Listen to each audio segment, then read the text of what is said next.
You are now entering the RebZone Sports Show on Fox 5, sponsored by Pueblo Medical Imaging. He's been playing, and he's doing a good job in this game. Nicely done. Good steal. Right on cue. John, the overplay, and the two-handed hammer. The Runnin' Rebels are back.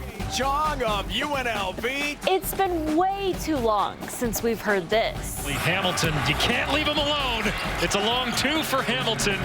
Ah, the sweet sound of Runnin' Rebels basketball. Welcome into the RebZone, everyone. I'm Paloma Villicana. So happy the guys are back and healthy and back in action. So many of the players told me their 3-week quarantine was tough. It was hard to spend the holidays quarantined inside their rooms, not being able to spend any time with their families.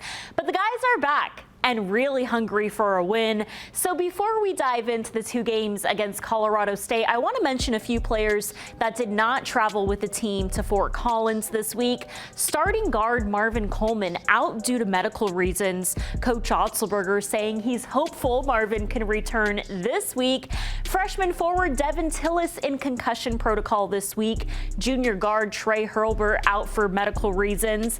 And freshman guard Isaac Lindsey had season-ending surgery. Well, after a month of no games, the Runnin' Rebels came out fighting against Colorado State. 2 nail-biters against the Rams that came down to UNLV with the ball in the final seconds. Let's start with last night's thriller against Colorado State. How about the freshman guard Nick Blake just getting better each game with the Rebels? Coach Otzelberger saying he likes the progress he's seeing from Nick. Game is tied up at 8. Bryce Hamilton works his way inside, throws it up, caught by Eduardo Del Cadia, over to a wide-open David Jenkins Jr., and that's 3 points of his season-high 29 points last night. Colorado State's Isaiah Stevens would answer back. Stevens shot 6 of 8 from downtown last night. The Rams finished with a season-high 16 three-pointers. Yeah, lots of threes in this game. Bryce Hamilton just warming up. He added a season-high 28 on the night. UNLV would trail 39-36 at the half.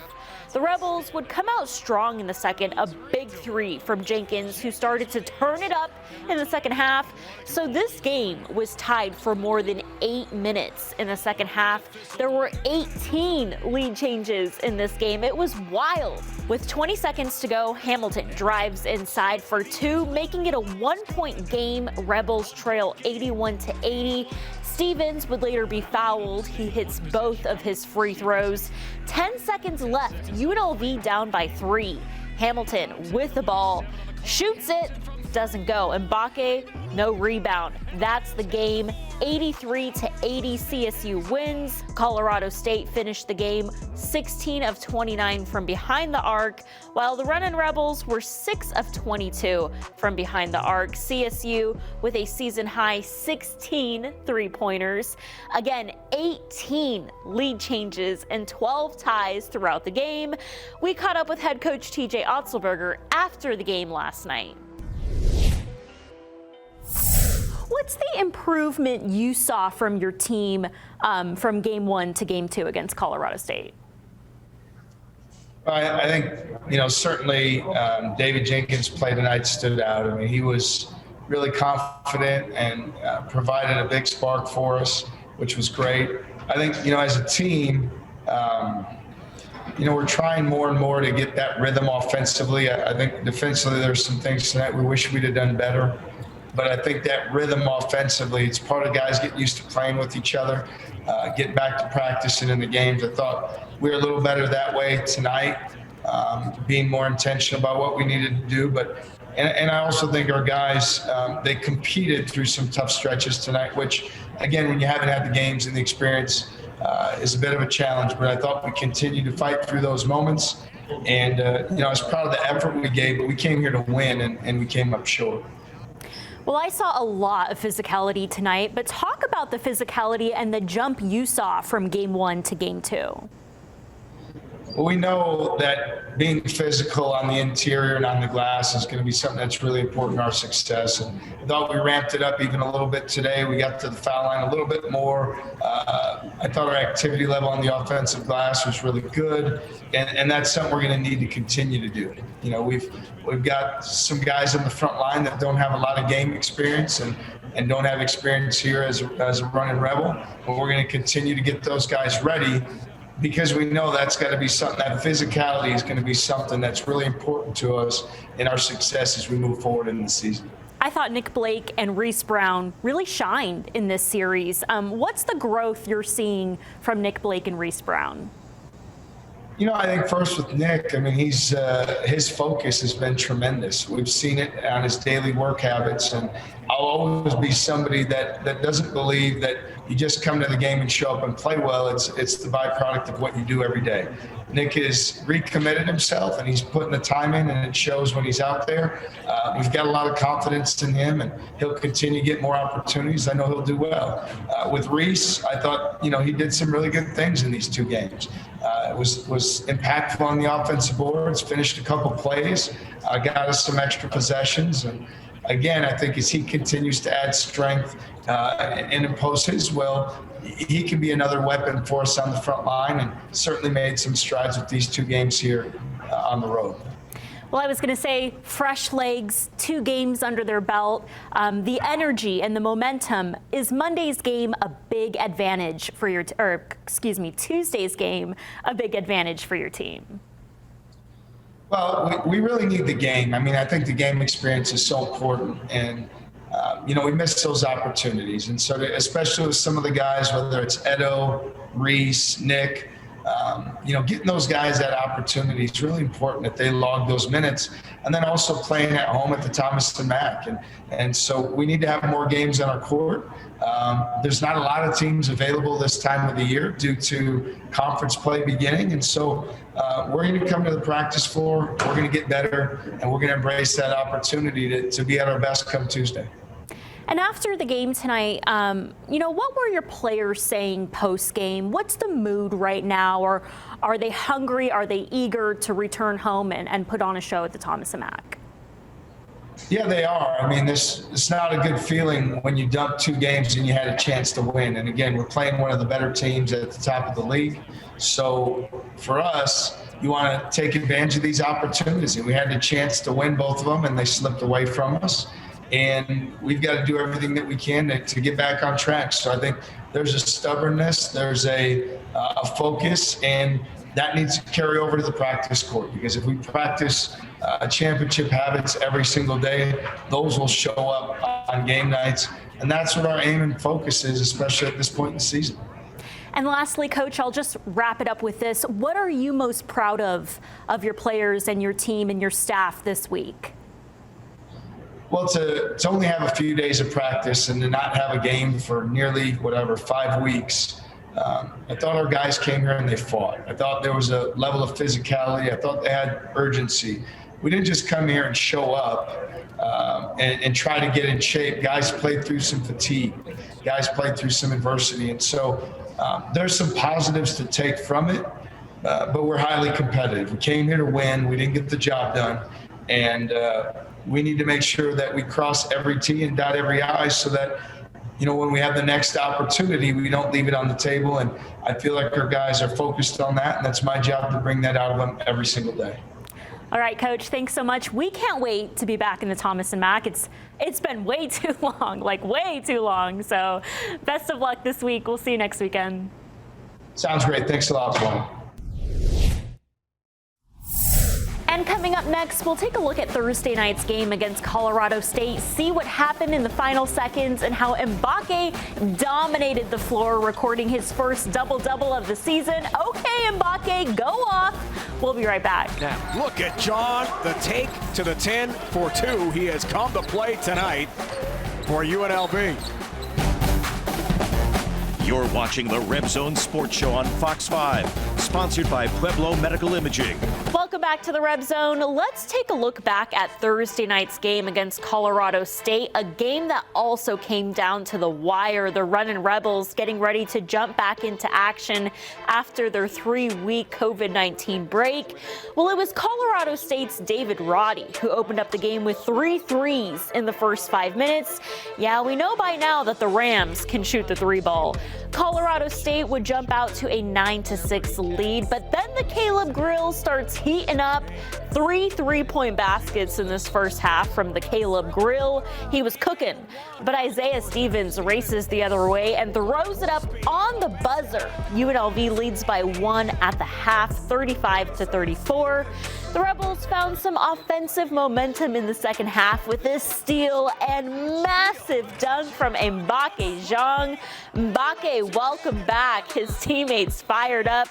Mbake put up 11 points and 12 rebounds, his first double-double of the season, while Colorado State would snap UNLV's 13-point lead here with 3 back-to-back threes. The Rams would later make this a 1-point game with a basket from Roddy. It's 72-71 CSU with 15 seconds left on the clock. David Jenkins Jr. with a pass to Caleb Grill for the 3. No go. Steven hits 2 free throws and extends CSU's lead 74-71. Final seconds on the clock. David Jenkins Jr. takes it himself, shoots a 3. No go. Caleb Grill tries again, and that was the ball game. Another 3-point loss against the Rams, 74-71. David Jenkins Jr. explains what the Runnin' Rebels need to do to win these type ball games. Honestly, I just think we got to make sure we clean up our daily habits, man. It's a big thing, when we're in the practice every single day, making sure we're doing the little things that the coach is telling us, because those habits show up late in the game. I feel like one thing we have to do a better job of late in the game is making sure we execute everything that they tell us to do. These coaches spend hours and countless hours of giving us a really good game plan on offense and defense. And for a portion of the game, we display it, but then it's kind of like we let our foot off the gas sometimes, and that's kind of why you see Colorado pull away towards the end. So I just feel like we got to make sure we execute everything that they say to us for a full 40 minutes. Again, I commend this team because we got a bunch of guys who are still positive and you still uplift each other. Even though that's a tough loss, we're still telling each other positive things, because at the end of the day, what's it going to do if we're just sitting here trying to play the blame game, oh, it's your fault, it's your fault. It's just going to kind of make us splinter overall. So we're just trying to tell each other positive things and try to move on to the next game, because that's the only thing we can do, but we're going to keep getting better. And here's what David thinks about Tuesday's game, the recently added game to their schedule against St. Catherine. I think it's a good thing. I feel like it's another opportunity for us to get our legs back under us, another opportunity to grow, build our team chemistry and camaraderie on the court and off the court. It's a good warm-up game, obviously, going into the New Mexico games moving forward. So we're looking forward to it on Tuesday.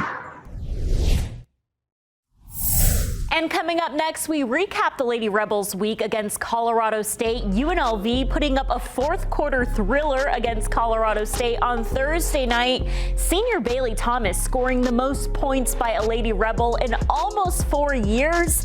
The Lady Rebels making some noise this season. We'll hear more from head coach Lindy LaRocque after the break. You're watching the RebZone Sports Show on Fox 5, sponsored by Pueblo Medical Imaging.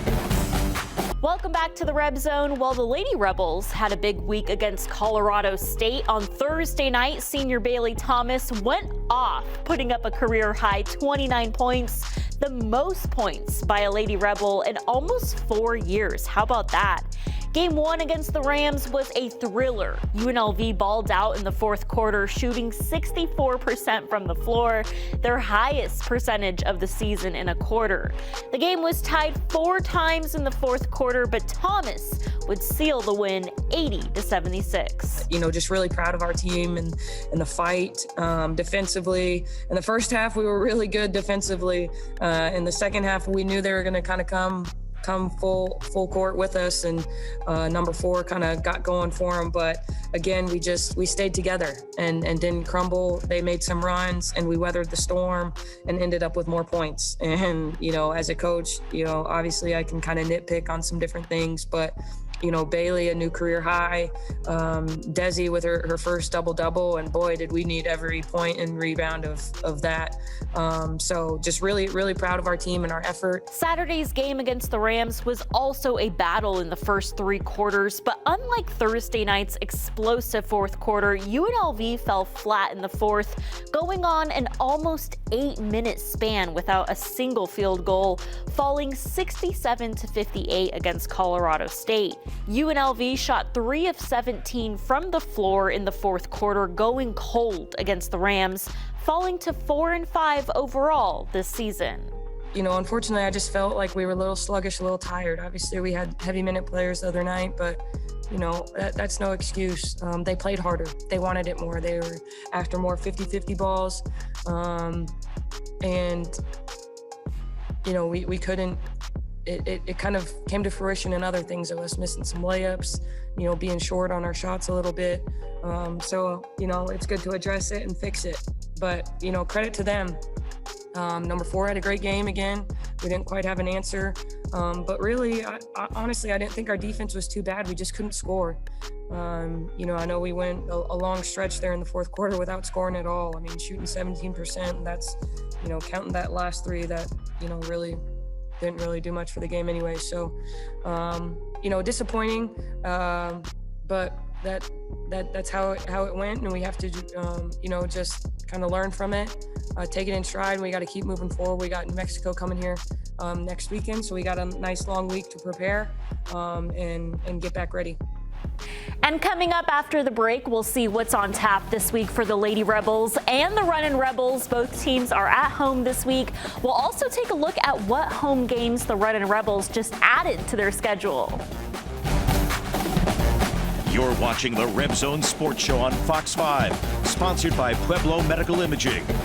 Welcome back to the RebZone. We'll wrap up the show with a look at what's on tap this week for the Runnin' Rebels and Lady Rebels. But first, the Runnin' Rebels have added 2 more home games to their schedule this month. After having 4 games postponed and 2 games canceled already in their 2020 season, the Runnin' Rebels need these games. They just added a game against St. Catherine this Tuesday at 2 o'clock. Me thinking the game was on Monday because I'm already ready for some more Runnin' Rebels action. And Thursday, January 21st against Benedictine Mesa at 5 o'clock. So this week after the St. Catherine game, UNLV will host New Mexico for a 2-game series on Saturday and Monday. UNLV playing at home for the next 3 weeks. Let's go. It'll be a homecoming for the Runnin' Rebels, who haven't played a home game since their season opener back on November 25th. The Lady Rebels are also staying in town this week, hosting New Mexico at the Cox Pavilion on Friday and Sunday. Again, no fans in attendance at these home games, but you can still make a really cool fan cutout of you, your friend, your dog, your bird. I think I saw a parrot at the last Lady Rebels game. Haven't seen a pug yet. I kind of want to see a pug. You can find out more information at rebelathleticfun.com. So we got games on games on games at the Thomas & Mack this week, and after a month of no Runnin' Rebels games, I'm excited to get back to work. Well, guys, have a great week. We'll leave you with the best plays of the week. Mbake, get us started. He's been playing, and he's doing a good job in this game. Nicely done. Good steal. Right on cue. John, the overplay.